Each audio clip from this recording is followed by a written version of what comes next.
नमस्कार बच्चों, आज हम आपको बताने जा रहे हैं। अगर आपको ध्यान हो, कल हमने आपको बता दिया था कोश, उपकोश और कक्षक की अवधारणा कि किस प्रकार से कोश किसे कहते हैं, उपकोश किसे कहते हैं और कक्षक किसे कहते हैं। देखने में आ रहा है हमारे व्हाट्सएप ग्रुप में बच्चों की संख्या 100 से अधिक है, लेकिन वीडियो देखने वालों की संख्या अभी 50 भी नहीं जा रही है।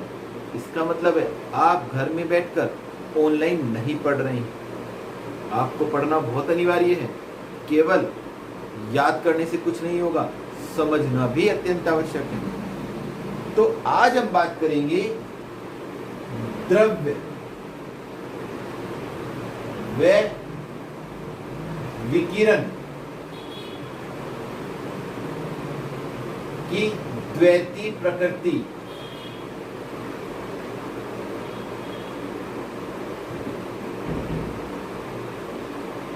और मुख्य रूप से जो हमें बात करनी है, जो हमारे कोर्स में रहता है, इलेक्ट्रॉन की द्वैती प्रकृति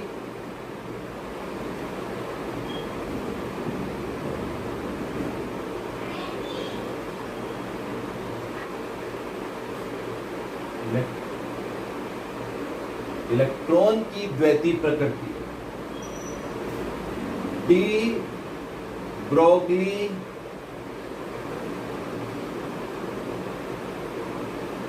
समीकरण।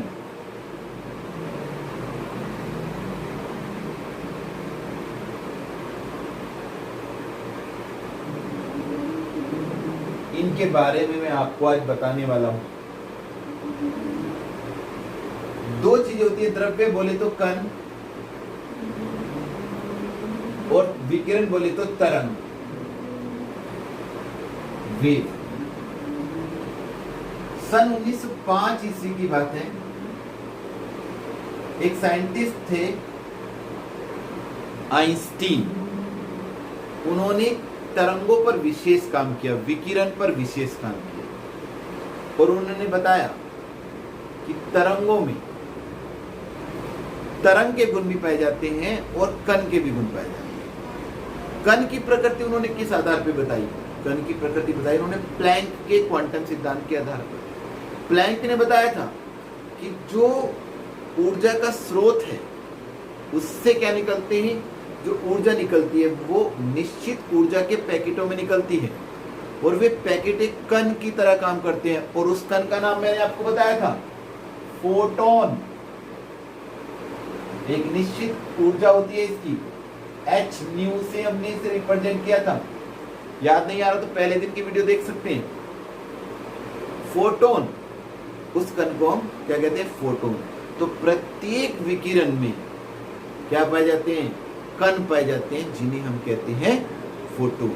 तो विकिरण वास्तव में तो प्रकाश का विकिरण हो या किसी भी सोर्स से होने वाला विकिरण हो, वास्तव में तो वो तरंग है, लेकिन उसके अंदर कण पाए जाते हैं ऊर्जा के, निश्चित ऊर्जा के जो कण है, जिन्हें हम फोटोन कहते हैं। उसके कारण वह किसकी तरह काम भी करता है? उसी के कारण वह कण की तरह कार्य भी करता है। तो प्लैंक के आधार पर आइंस्टीन ने ये बात हमें बताई कि तरंग और कण दोनों की तरह कार्य। अब उन्होंने जो बात बताई थी वो विकिरण के लिए बताई थी, मुख्य रूप से कि विकिरण जो होती है अर्थात तरंग जो होती है वो दोनों की तरह काम करती है। अब 1924 की बात करें तो 1924 में एक साइंटिस्ट आए, डी ब्रोगली। क्या नाम था उनका? De Broglie. ये उन्होंने कहा कि आइंस्टीन कहते हैं E बराबर mc², आइंस्टीन समीकरण।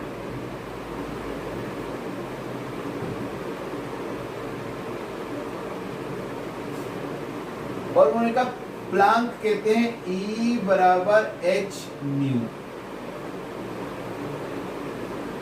प्लैंक का सिद्धांत।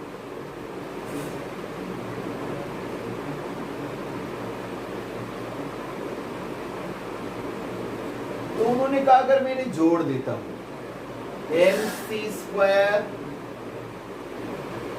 बराबर h न्यू, और न्यू होती है आवृत्ति, क्योंकि आवृत्ति न्यू बराबर होता है c अपॉन लैम्डा। आवृत्ति बराबर होता है वेग अपॉन तरंग दैर्ध्य, इसको हम लैम्डा कहते हैं। ठीक है, कुछ ऐसे भी बनाते हैं। ठीक है, तो ये जो हमारा लैम्डा है तरंग दैर्ध्य, और ये वेग, कण का वेग, कण की आवृत्ति, तो इसे हम ऐसे लिख देंगे h c upon lambda mc², और c से ये स्क्वायर कट जाएगा, और हमारे पास जो समीकरण आएगी इधर देख लें, लैम्डा बराबर, इस लैम्डा को हम लेंगे यहां, और h अपॉन mc, c प्रकाश का वेग है। यदि हम इसे v लिख दें तो कोई प्रॉब्लम नहीं है। लैम्डा बराबर h अपॉन mv, और mv होता है संवेग, द्रव्यमान और वेग के गुणनफल को संवेग कहते हैं। तो इसे हम ऐसे भी लिख सकते हैं h अपॉन p। p माने संवेग है, यहाँ p संवेग, p बराबर mv, m माने द्रव्यमान, कण का द्रव्यमान, वेग। अब इस समीकरण के आधार, इस समीकरण को हम कहते हैं ये तीनों समीकरण है डी ब्रोगली समीकरण। इस समीकरण को हम ऐसा कहते हैं कि यदि कोई कण हो तो उसके अंदर तरंग दैर्ध्य उत्पन्न हो जाता है। क्यों उत्पन्न हो जाता है? क्योंकि h नियत मान है, m द्रव्यमान होता है, c वेग, अर्थात गतिशील अगर कोई कण है, ध्यान रखेंगे किसी भी गतिशील कण में जो क्या कर रहा है, जो वेग में है, उसके अंदर लैम्डा पाया जा सकता है।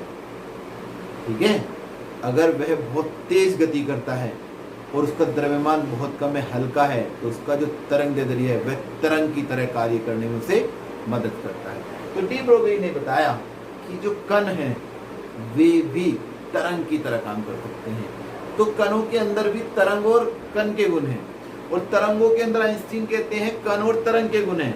तो दोनों के अंदर द्वैती, ड्वेल नेचर, द्वैती माने डबल कैरेक्टर, कण का भी और तरंग का भी, इसे कहते हैं द्वैती।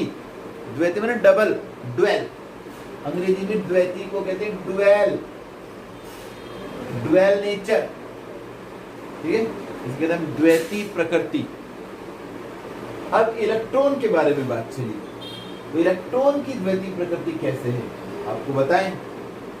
इलेक्ट्रॉन, जब हम इलेक्ट्रॉन के गुण पढ़ते हैं तो हमने कक्षा 9 और 10 में पढ़ा है कि इलेक्ट्रॉन के मार्ग में, इलेक्ट्रॉन कैथोड किरणें इलेक्ट्रॉनों से मिलकर बनी होती हैं। तो इलेक्ट्रॉन के मार्ग में जब कोई हल्की धातु का पहिया आता है तो वह उसे चलायमान कर देता है। याद है आपको, कैथोड किरणें मार्ग में रखी हल्की धातु के पहिए को चलायमान कर देती हैं। इसका मतलब ये है कि जो इलेक्ट्रॉन है वे कण की तरह काम कर रहे हैं। किसकी तरह काम कर रहे हैं? कण की तरह काम कर रहे हैं। तो पहली बात, इलेक्ट्रॉन अपने मार्ग में रखी हल्की धातु के पहिए को चलायमान कर देते हैं, जिससे उनके कण गुण की सिद्धि होती है। और 1927 में डेविसन जर्मर, ये वैज्ञानिकों के नाम बता रहा हूं, डेविसन और जर्मर ने स्पष्ट किया कि इलेक्ट्रॉन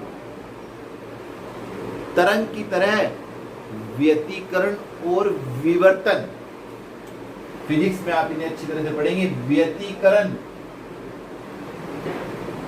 व विवर्तन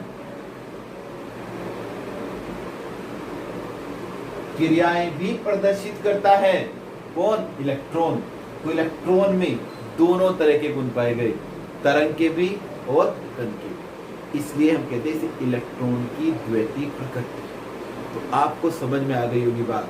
और एक बात बताएं आपको, इलेक्ट्रॉन, प्रोटॉन, न्यूट्रॉन में तो ऐसा रहता है, लेकिन जो कण जिनके द्रव्यमान अधिक होते जाते हैं उनका लैम्डा घटता चला जाता है, और जब लैम्डा का मान अर्थात तरंग दैर्ध्य कम होता जाता है तो उसमें तरंग की प्रकृति भी घट जाती है। जैसे कि हम हैं, हम भी अगर प्रकाश के वेग की गति से चलें और हमारा जो वेट है वो कम हो जाए तो हम भी तरंग की तरह काम करेंगे।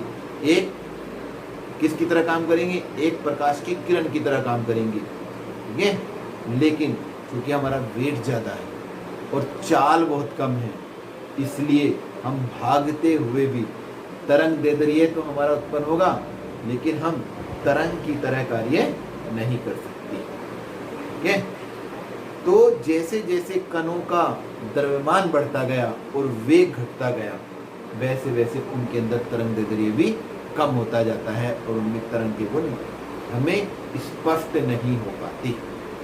लेकिन सूक्ष्म कण गतिशील, सूक्ष्म कण गतिशील शब्द का प्रयोग देखें, गतिशील सूक्ष्म कणों में ये प्रॉपर्टी पाई जाती है, उनका तरंग दैर्ध्य काउंटेबल होता है और उसमें तरंग की प्रकृति होती है। इसीलिए कहते हैं इलेक्ट्रॉन ड्वेल नेचर का व्यक्ति है, सॉरी कण है, ड्वेल नेचर का कण है, क्योंकि उसके अंदर तरंग और कण दोनों के गुण पाए जाते हैं। तो ये डिस्कशन हुआ हमारा इलेक्ट्रॉन और तरंग की गति का। घर पर रहिए, सुरक्षित रहिए। Thank you.